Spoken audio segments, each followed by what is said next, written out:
Hello and welcome to Transmission. Today we're joined by Sulaiman Ilyas-Jarrett, who has been heavily involved in designing the key schemes for bringing on renewable generation in the UK. How do these schemes work? Are they fit for CP30? And do they need to evolve in the future? The conversation is slightly unusual for Transmission because Sulaiman hosts the Energy Revolution podcast and we share turns in asking the key questions. So you'll hear slightly more of my views than usual. I hope you enjoy it. Let's jump in.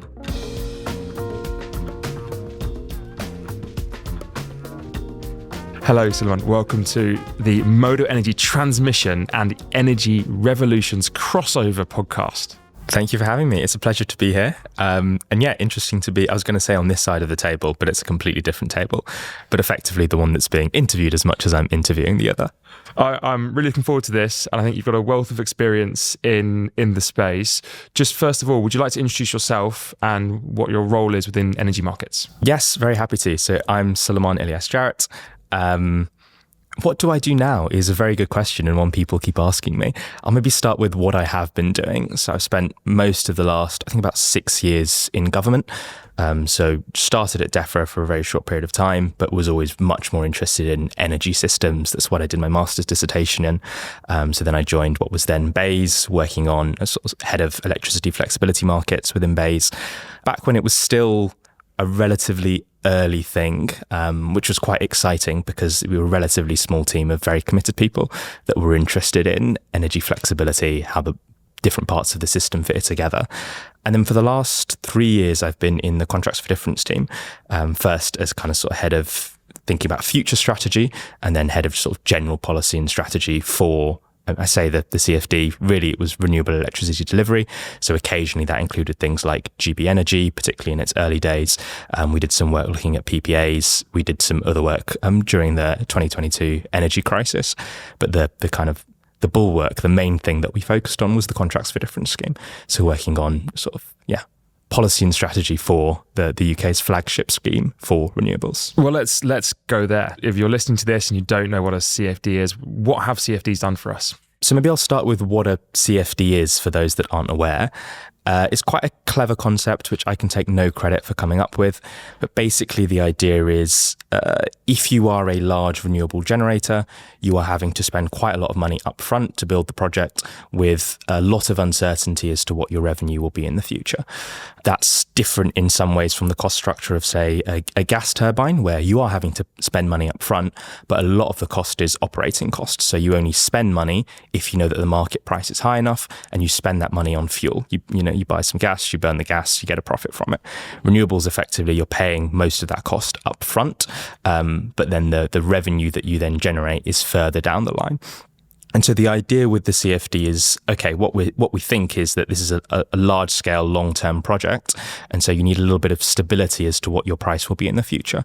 So we agree with a price with project developers, and I'll explain afterwards how we agree that price. But once we've agreed that price, that's the price that developer will effectively receive for every unit of electricity that they generate. The smart bit of the CFD is not all of that money comes from government. What you do, for example, if you're a developer, is you sell your power in the market. Let's say we've agreed a price of £50 per megawatt hour. If the market price is £48 per megawatt hour, we will top you up the £2 difference.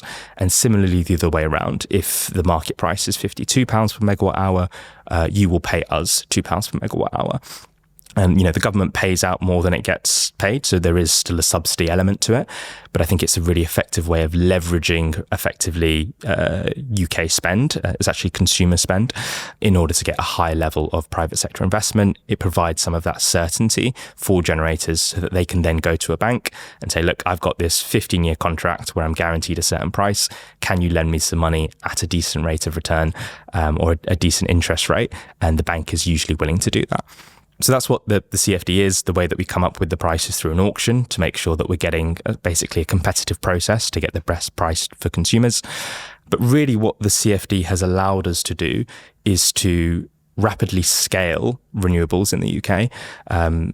From offshore wind to onshore wind to solar. There are other project types that have contracts for difference, but I'd say those are probably the main three that we've been able to really scale.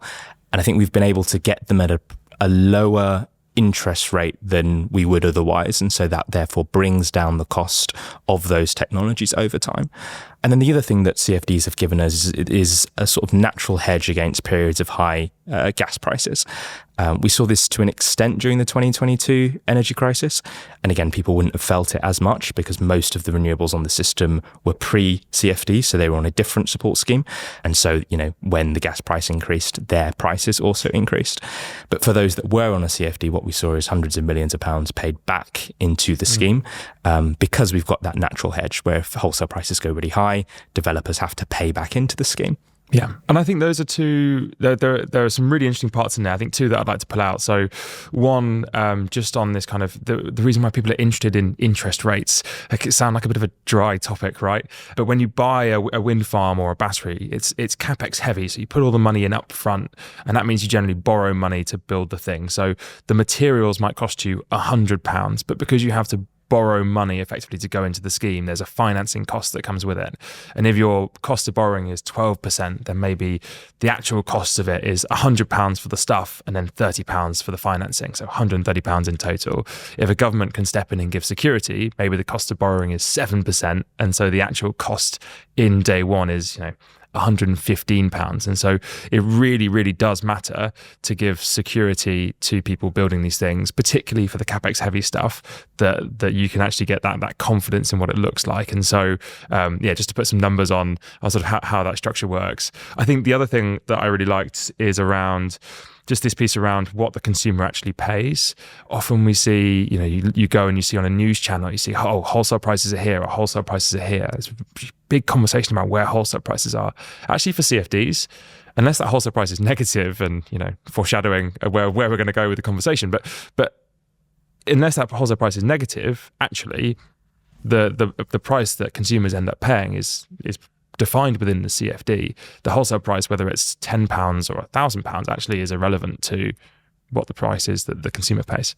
Yeah, and we'll get into bills in more detail later on, but I think when people see the policy costs on their bill, a very large proportion of that is the older renewable subsidy schemes, so the FIT and the RO, which are a lot more blunt, whereas effectively we will pay you a unit rate for every unit that you generate.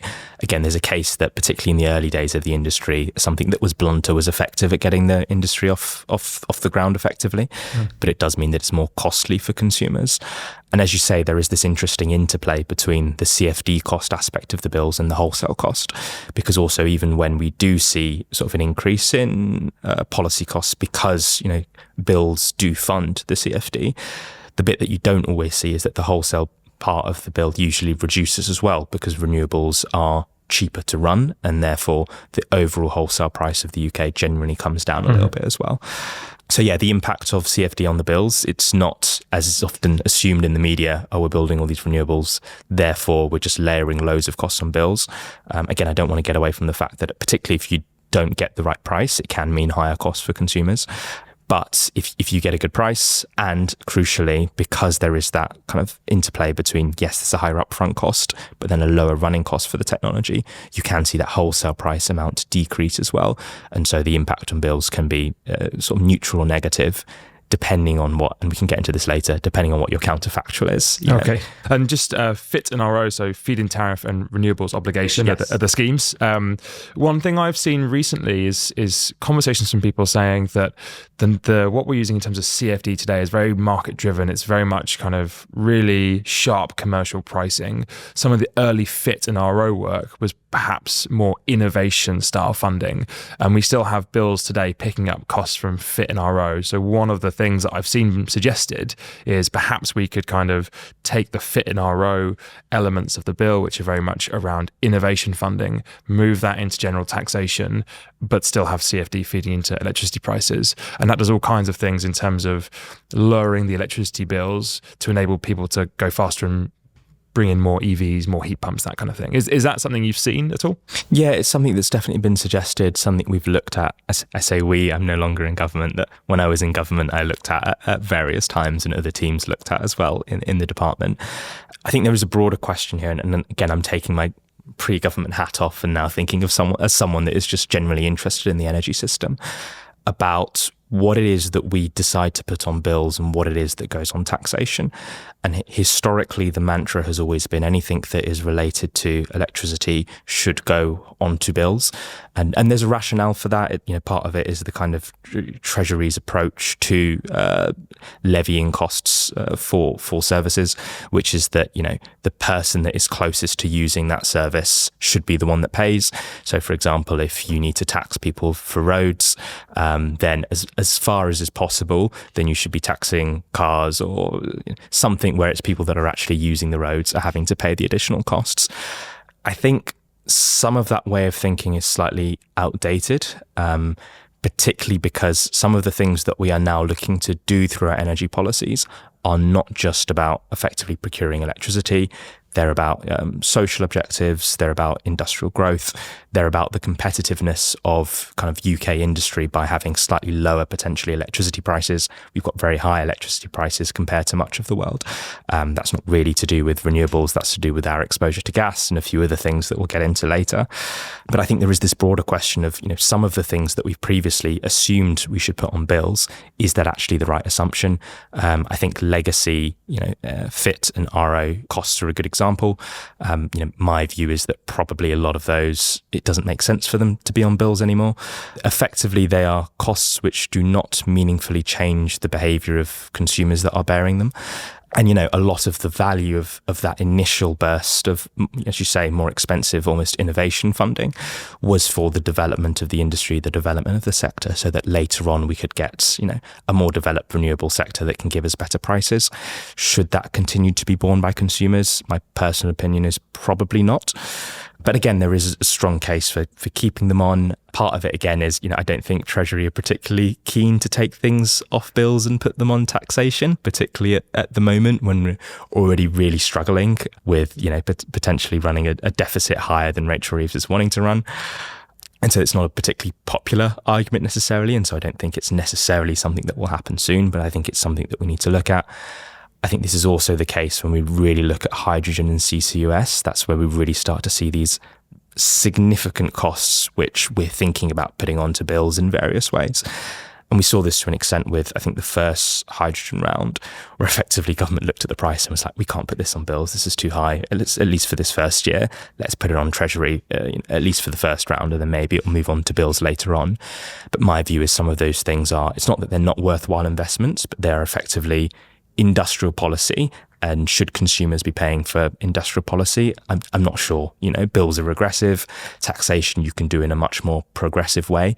But again, I think we've got a little bit lazy as a government about putting things on bills that possibly could be on taxation, because it's a bit easier. It doesn't show up on the balance books in quite the same way. Again, I'm not necessarily talking about the renewable CFD here. I think the renewable CFD makes sense where it is, but because we've got this mechanism to put things onto consumer bills directly, I think at times we overuse that, and that can eventually add up and layer costs for consumers. Okay, well, let's kind of keep on then with the CFD side. So the CFDs have got us through to allocation round 7, which is coming soon. Today is the 7th of August. So allocation round 7 is on its way. How much have CFDs evolved, and do they need to evolve in the future? Yeah, the question of CFD evolution is a great one, because the short answer is yes, CFDs do need to evolve, but they have been evolving really substantially from the very beginning until now. And so I think some people have this idea that the CFD is this static dinosaur that never changes. Actually, it's a very dynamic thing round to round. And sometimes the evolutions or the changes might seem small, but they can have quite significant impacts. I think the interesting thing then comes is to, lots of people say, I think the CFD needs to evolve. The interesting bit is when you ask them how it needs to evolve, almost everybody has a slightly different opinion. And when we're talking about CFD evolution, I think we should distinguish between the evolution of the contract and the evolution of the allocation of the contract. So the contract itself is kind of the deal that you get. So that's the thing which determines the length of how long the contract is, the kind of setup that you can have, like some of the rules around metering and co-location that we've reformed in the past to make it easier to co-locate with battery storage or other assets. That's all done in the contract. At the more kind of radical end, that also can look like things like deemed generation. So at the moment, the contract kind of says we are paying you based on what you generate. And, we use a market reference price to kind of figure out what's the price in the market. what's the price that we've agreed? Let's pay you the difference. That's all kind of sort of defined in the contract. The idea of deemed generation, which was looked at by REMA, but ultimately discounted, REMA being the Review of Electricity Market Arrangements, was that maybe we don't pay people based on what they generate. Maybe we pay them based on what they can generate in any given point in time. And basically, within the terms of the contract, you are effectively determining what we pay you for and how. And so all the questions around what risks are we exposing your project to on a day-to-day basis, a lot of that thinking happens within the contract. And again, there have been things that have evolved within that, but there's potential things that you could evolve outside of it. The next set of reforms or potential evolutions is around the allocation of the contract. And effectively, that's the auction at present. We run CFDs through a competitive process. We say, we've got a set budget, everybody bid in. There is a mechanism which I can talk about if your viewers are interested, but I don't have to go into. We'll add it to the show notes. Okay, great. About exactly how we arrive at that price, but effectively it's an auction. I still think that auctions are the best way of reaching an effective price, because there is inherently this information asymmetry between developers of projects and also government, where we can't tell you exactly what each project should set its price at. And so the best way to get that kind of price formation or price discovery is through an auction, where there is a credible risk of losing out, and therefore you have an incentive to tell us something that is close to your real price. Again, there's lots of challenges with that, in that it gets into effectively aspects of game theory, where everybody's trying to figure out what price should they bid at, what's the most competitive price, what everyone else is going to bid at, in order to get as much as they can out of the auction. And we in government are trying to set the parameters in such a way that we get a good price for consumers. But, in theory, it doesn't have to be an auction. And at times there have been other things that are proposed, things like the hurdle CFD, which would effectively be government set a price. Anybody that can meet that price gets a CFD. The idea of a negotiated CFD has been thrown around as well. That's something that's been looked at for specific technologies.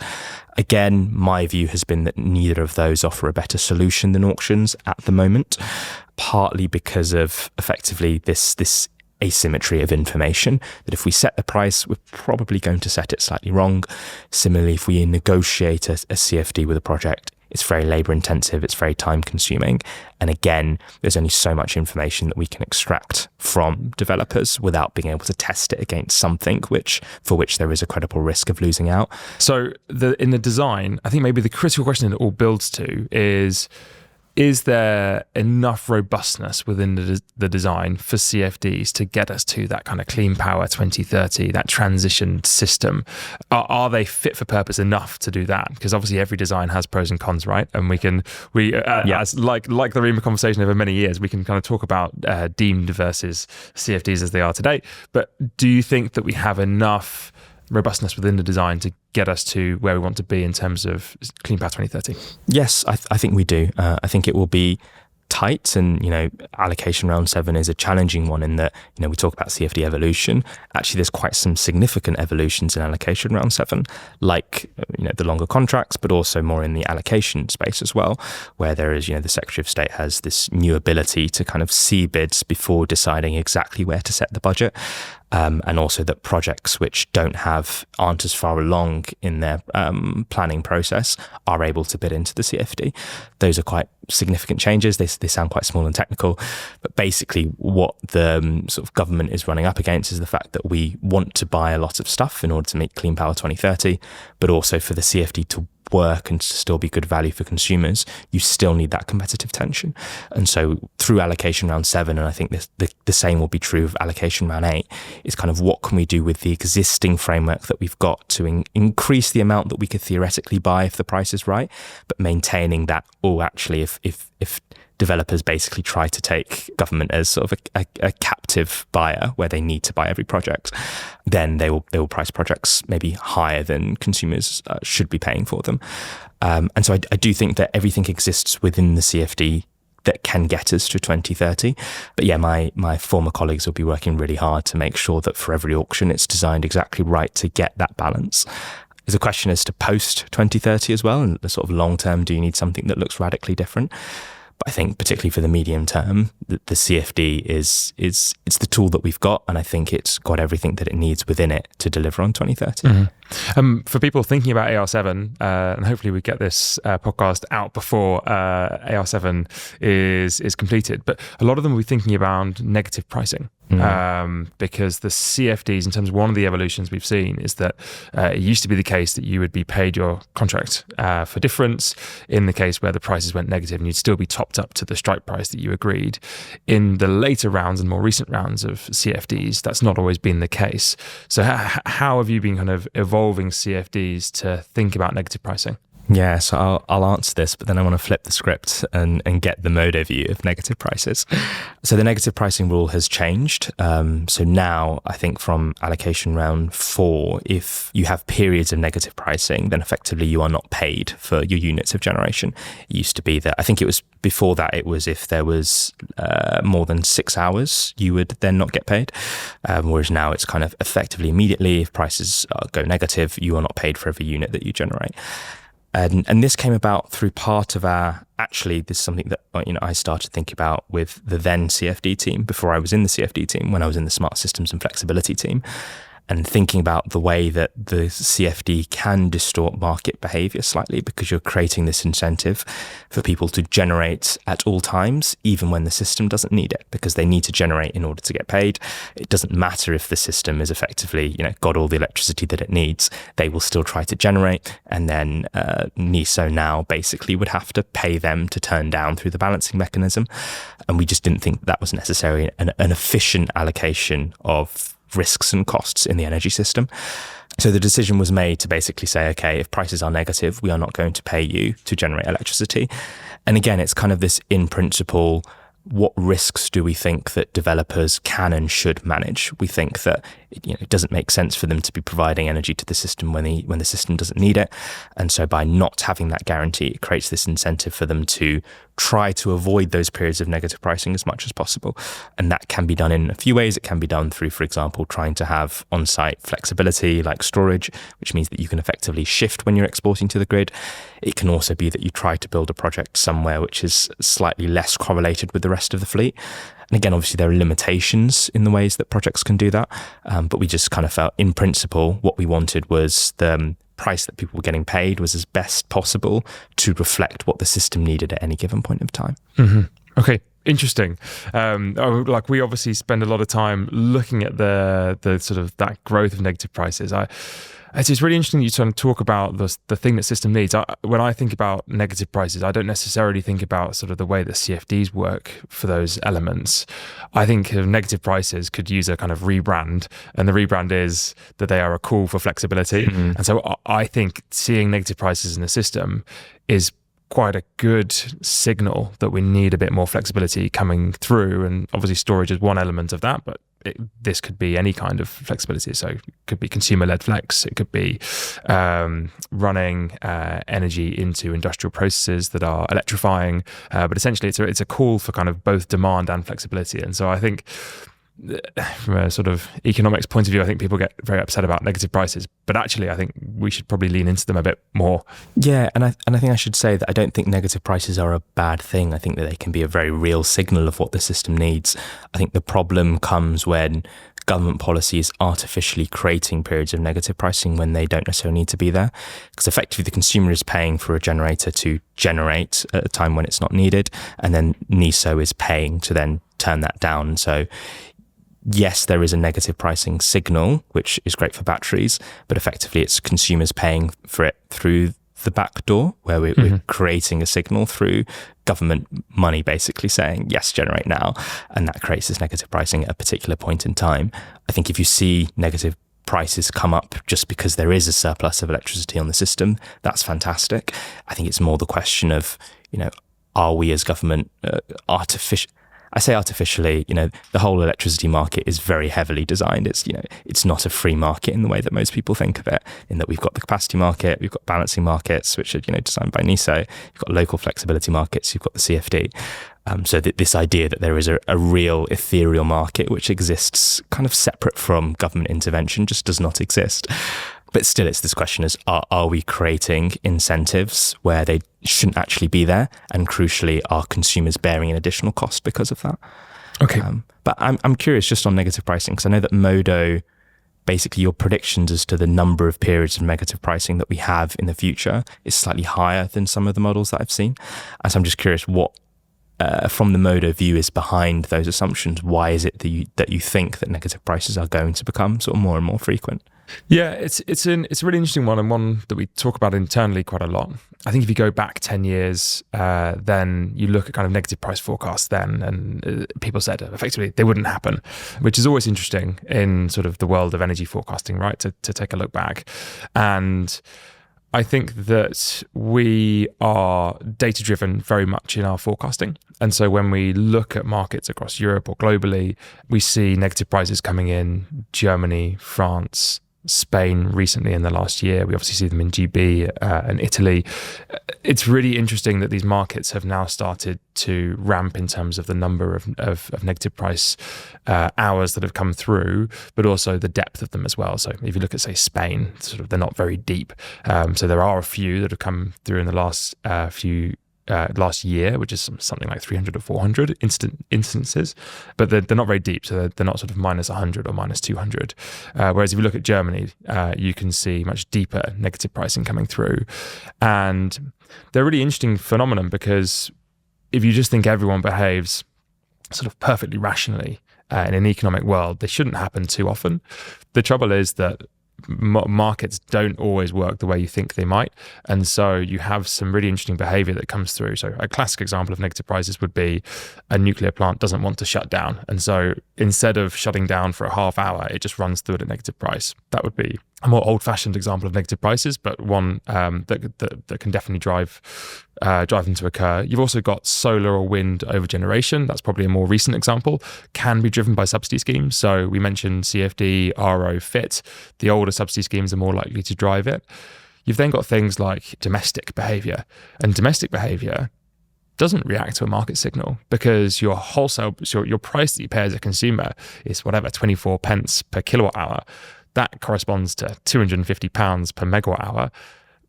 That is not linked in a dynamic way to what's actually happening in the market. And so if I have a solar panel on my house, I'm not going and sort of watching that at 2:00 on a sunny afternoon, the prices are going negative, so I'm going to turn it off. In fact, my domestic rate is telling me keep on generating.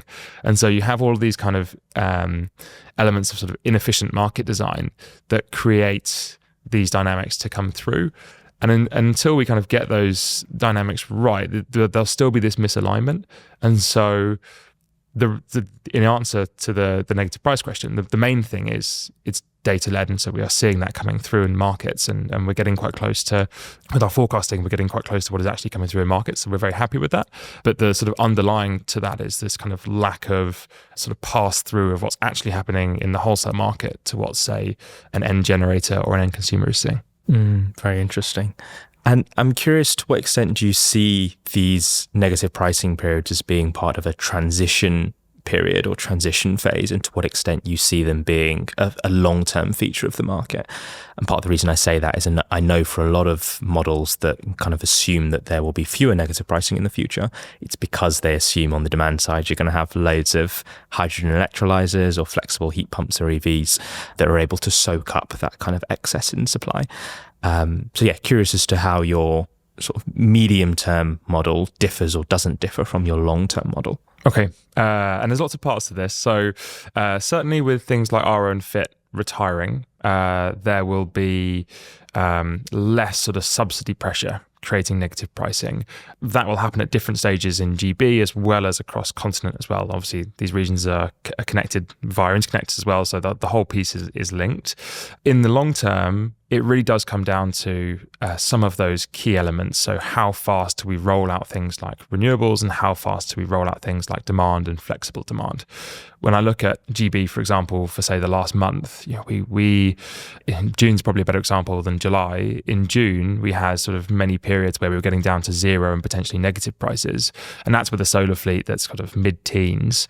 In the next 5 years, we're taking that solar fleet from mid-teens to potentially, by 2030, somewhere between 50 and 60 gigawatts. So we're ramping up generation really quickly, but the big question for me is, well, what's actually happening on demand? Is demand going to keep pace with solar? And it's not just solar, by the way, because it's also onshore and offshore wind. So we're ramping those really quickly under CP30, Clean Power 2030, but we might not necessarily have the same speed from demand.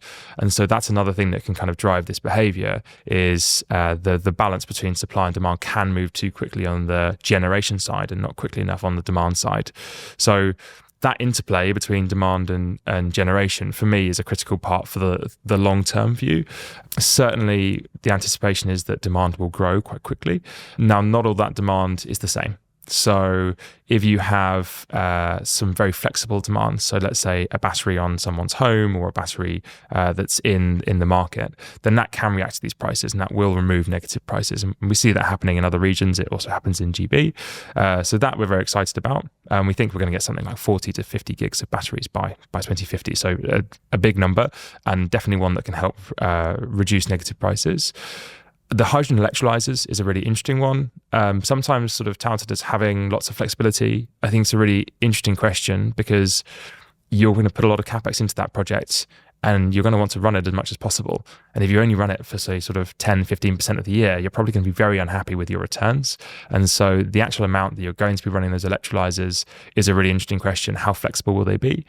I think the same thing is also true of EVs and heat pumps. So EVs and heat pumps, when we look at the data, they're not as flexible as you maybe might first imagine. Certainly for EVs, people have very specific charging that they look at. Heat pumps, you generally tend to see consumption sort of spiking morning and evening. And so it's really a question of how does that demand come through and how flexible is it? So in the long term, that's the thing that we're trying to balance in our forecast. Great. And yeah, I definitely agree on the electrolyzer point as well. I think that people often assume that they are primarily electricity system assets, but really they are industrial investments that want to produce something which they then sell to industrial consumers a lot of the time. So they want to get as much production as possible rather than kind of sitting around and waiting for a good time to use them. And you mentioned batteries. And again, I'd like to get your view as to how the battery market has evolved over the last sort of 5 to 10 years from, when I was working on it sort of 5 years ago, it was still a more nascent market. Now it's starting to get into a bit of a flow. So yeah, great to hear your reflections as to how you've seen that play out. So yeah, the battery market's a fascinating thing. I would say that I've kind of dedicated my working career to being on batteries. I think the thing I would say, and maybe I'll break this down into kind of 3 sections, is battery markets have moved from being a relatively unknown thing to being a known thing. Now this is really important because when we think about how energy markets transform, we always kind of look to the future and we say, well, which are the techs that are going to come through? Which are the techs that we're going to base our future system around? And there's a lot of sort of innovation work in the early stages to try and work out, okay, so where do we place our bets and which ones are actually going to scale and deliver? And the really interesting thing about batteries is that with the technology that they bring through, we now know how they work.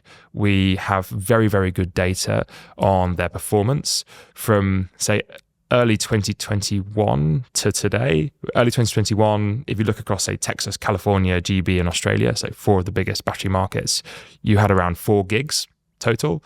That number today is probably like 30 gigs. So circa sort of a 10x delivery over 5 years.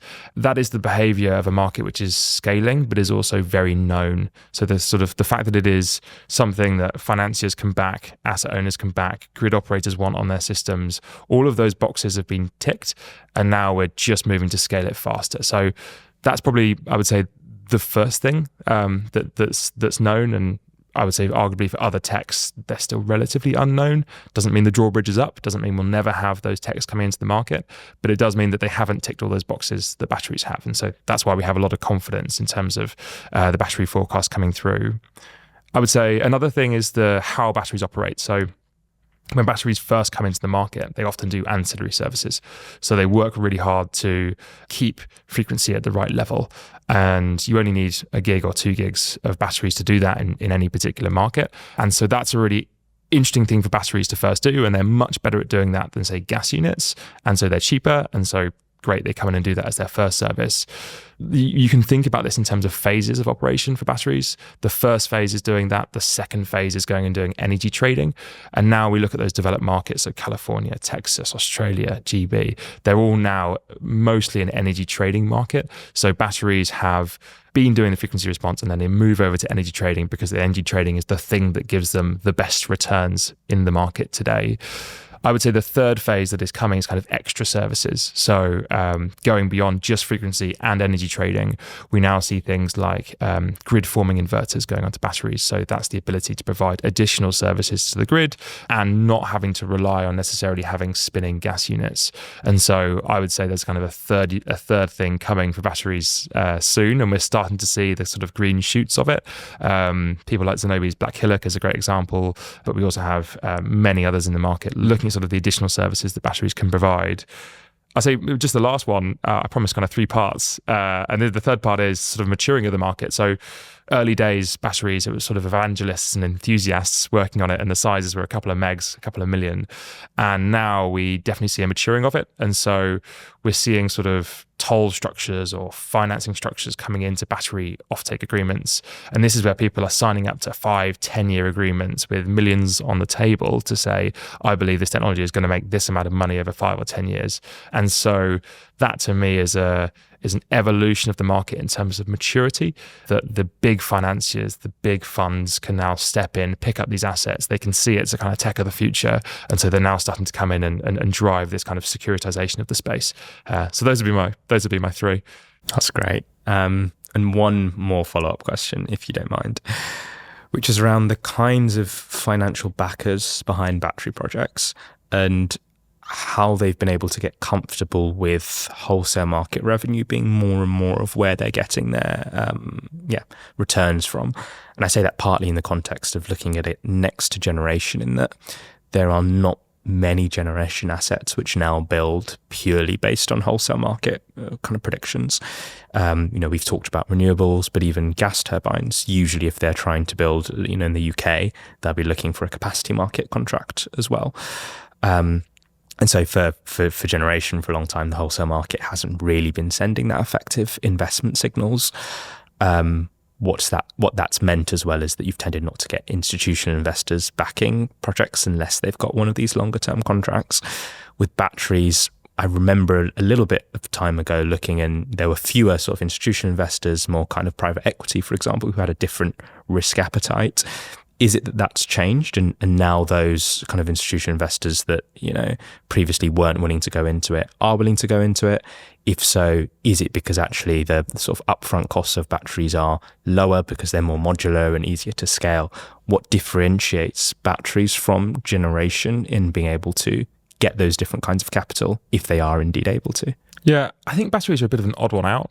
So you've talked a little bit about the sort of the role of government in supporting various technologies coming to market. So as you say, gas peakers will get a capacity market contract.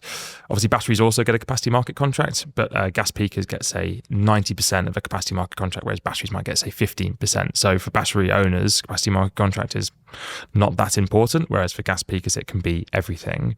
You then have different types of tech. So you have renewables have CFDs, interconnectors have cap and floor, longer duration storage might effectively have a cap and floor type contract. Your hydrogen has a dispatchable power agreement. The list kind of unfortunately does go on a bit. And so the sort of role of the wholesale market has been diminished.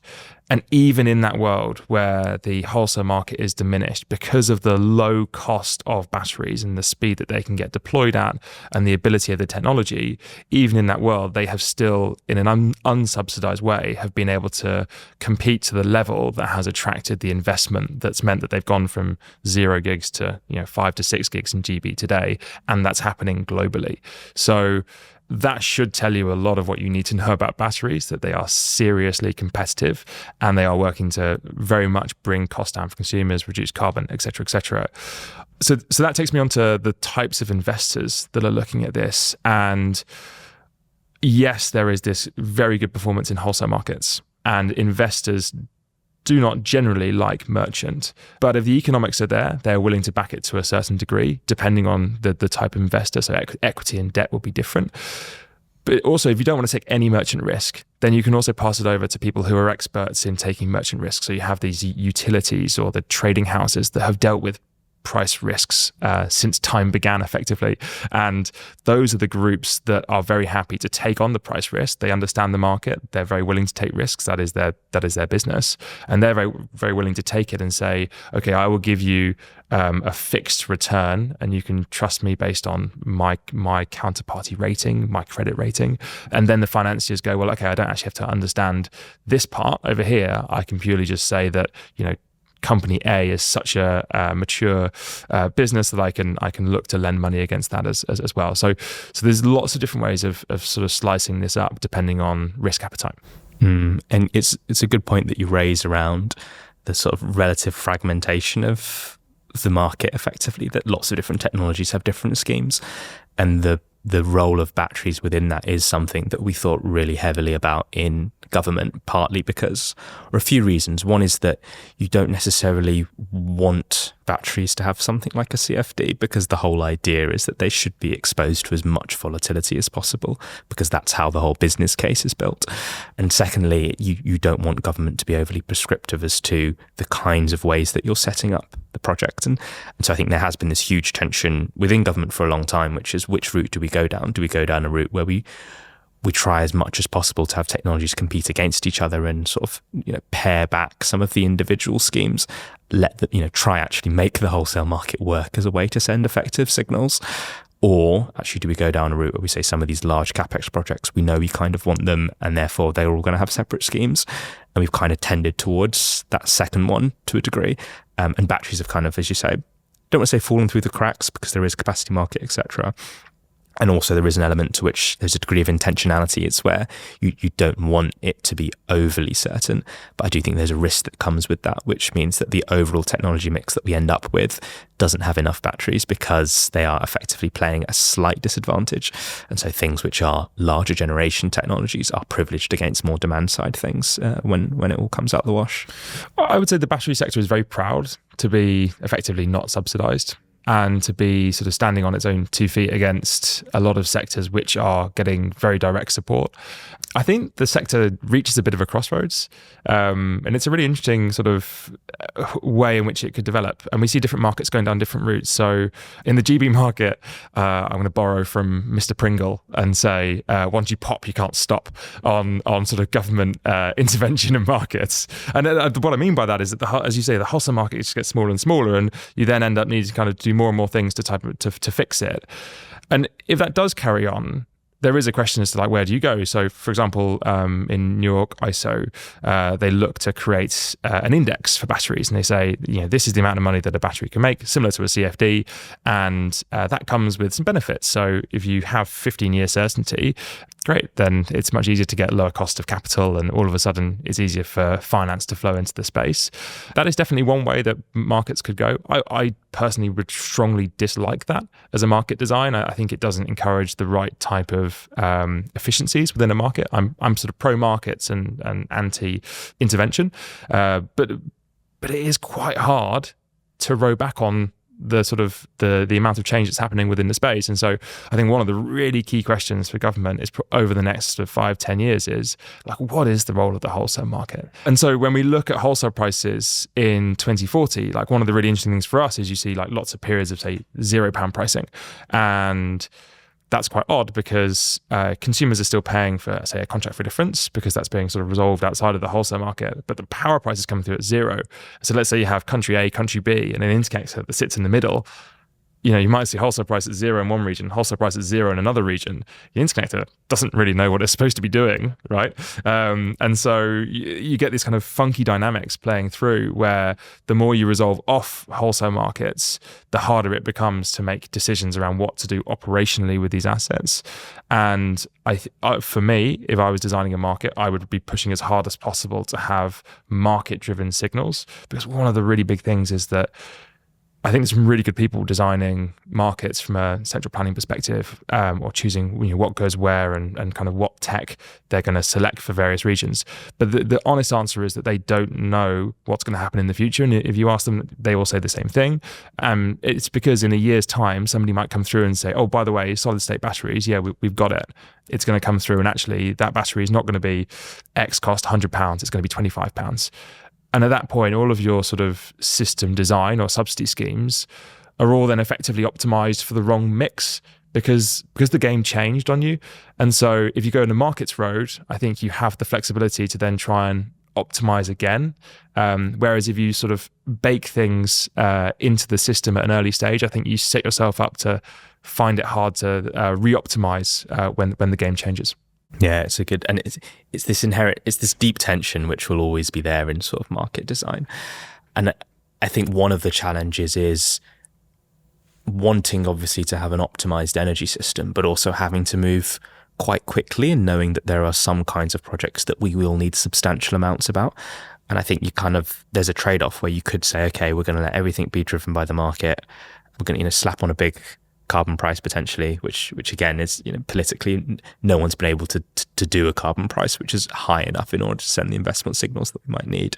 And again, this is a slight aside. I don't think carbon pricing itself is enough. I think you need that demand side. I think when you look at innovation systems in energy, you also do need something on the supply side for newer technologies.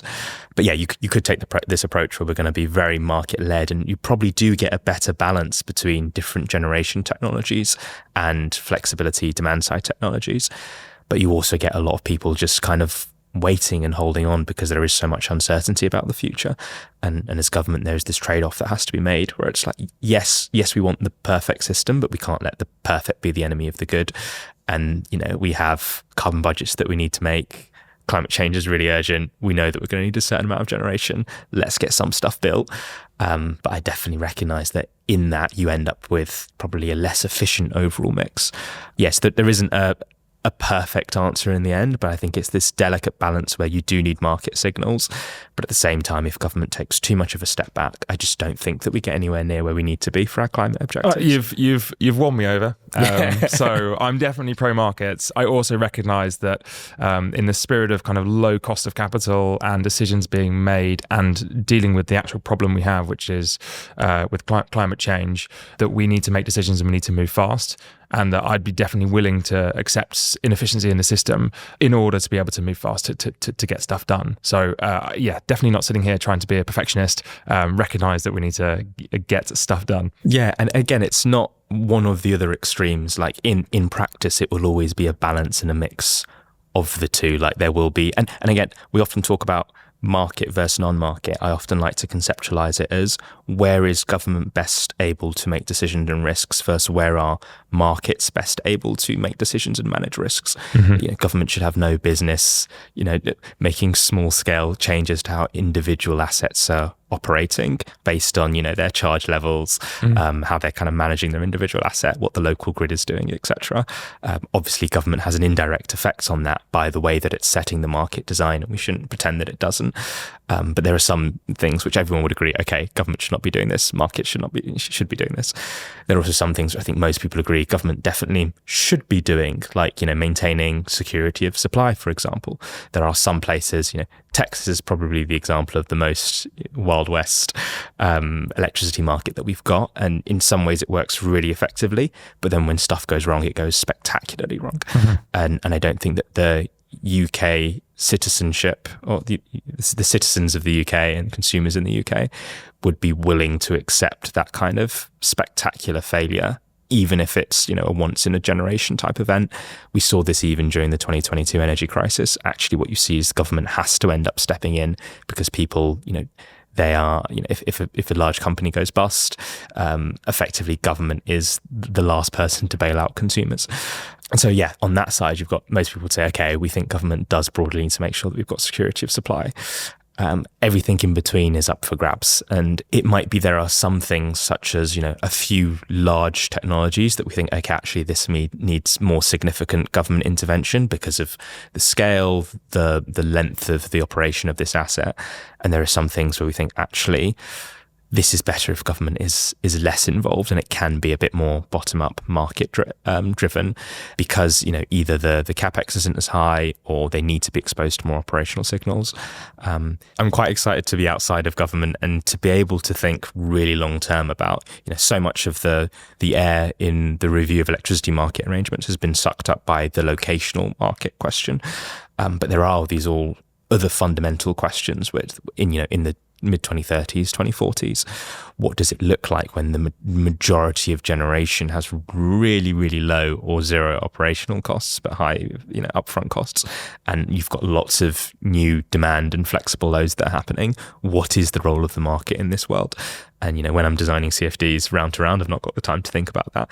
So hopefully if you ask me these kinds of questions again in a year, I'll have a really articulate answer as to exactly what market design should look like. Well, not for this podcast, but I was just talking with our team outside around a particular dynamic that comes through, which is when you get sort of zero or negative pricing, and how do CFD-backed wind farms bid into wholesale markets, and then secondly into the balancing mechanism. If not all assets clear in the wholesale market, how do they then bid into the balancing mechanism, and how does that split by location?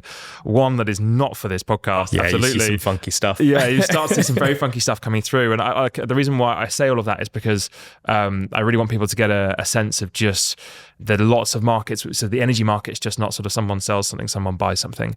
There are so many different dynamics over so many different time periods, covering the sort of oversupply in certain half hours through to how do we meet seasonal generation? How do we solve a sort of north-south generation split? Do we have a locational market, or do we sort of build out very, very large transmission lines at X cost? There's a sort of fascination with how all of this works. It's incredibly interesting to spend time thinking about, but we shouldn't go into that because it will take far too long. We generally ask two questions when we wrap up podcasts. I would like to ask you the first one, which is around, is there anything you'd like to plug? And I would like to steer you in this.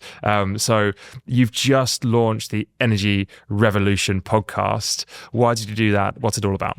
Yeah, so thank you for plugging the Energy Revolution. Obviously, if you're listening to this through the Energy Revolution kind of show, then wonderful, you're already here. Hopefully you're already convinced that we're great.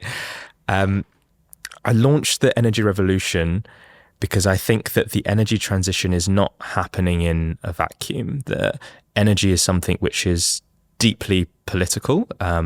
It's something where decisions on the energy transition and the way that the energy transition plays out, it's not just about kind of electricity and energy. It's also about larger industrial policy. It's impacted by global trade wars that we're having, which are as political as they are economic.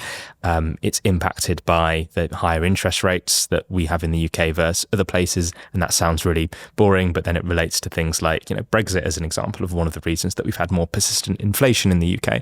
That's led to higher interest rates. We're still feeling that in the cost of our offshore wind compared to other technologies. It's something which is culturally very significant as well, that people are starting to relate to the energy transition in a different way as it comes into their homes a little bit more. The car that you drive, maybe some people have solar panels in the roofs. Heat pumps and just generally home upgrades for insulation are going to be massive social as well as kind of economic projects. And so my hope is that if people listen to the Energy Revolution week by week, they'll develop a richer sense of how the energy transition is playing out, and understand how their bit of work, because we are often very focused on our particular, what did the grid code say on this, or what's the business case for this specific project? How does that work fit into this much wider story of the energy transition? I think it's a fascinating space. Already seen 2 episodes go live. Today is the 7th of August, so we are very much privileged to have your 2 guests so far, and excited to hear further from the team. Now we have an interesting point we've reached where we need a final question. So we would always ask, is there a contrarian view you hold? So something that you believe that the majority of the market doesn't. And I feel like we've had a lot of those views already in the episode so far. So maybe I'll leave it open. Is there anything that's left unsaid? Good question. What would be my final reflections?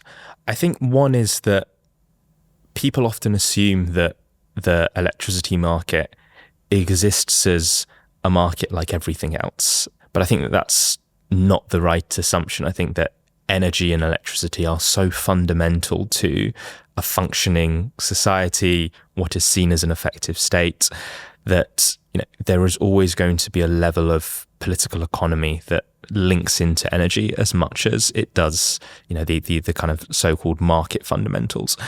And often we try to separate the kind of quote-unquote market fundamentals from what is happening in the wider world. And I just don't think you can do that with energy. I think everything from the production, we've talked about batteries being cheap. Sometimes we talk about solar being cheap. A lot of that has been because, the Chinese government has made a really concerted effort over the last 20 or 30 years to have an industrial policy which builds manufacturing and kind of focuses on the industries of the future. We talk about things like the capacity market and the CFD. They are economic tools. They are also very political. The capacity market is partly there because if you have a blackout, that looks really bad for you as a government. It's kind of like a flagship of a failed state, as if you have regular blackouts. And so being able to keep the lights on is really crucially important. I remember even Kwasi Kwarteng had a great quote once when he was an energy minister, where he basically said something along the lines of nothing will turn you away from sort of free market evangelism towards kind of seeing the benefits of state intervention than being an energy minister. It's just something which is so important from everything from how we live our lives daily to our industrial policy to like our national security, that it's always going to be deeply tied up with sort of general politics and government ambitions. And so I think there will always be this conversation and this dialogue that needs to happen between those that are thinking in a more government political economy space and those that are thinking in a more market purist space. And hopefully we pull each other a little bit closer to something which works for both. It's a fantastic place to leave it, that kind of intersection of how all of these various elements give you that thing which comes through the post or on email, that energy bill that comes out of the far end. So I hope you've all really enjoyed listening to this crossover between Modo Energy's Transmission and the Energy Revolutions podcast. We hope you dial into both in the future. And thank you for your time. Yeah, thank you very much for having me. And thank you everyone at home for listening.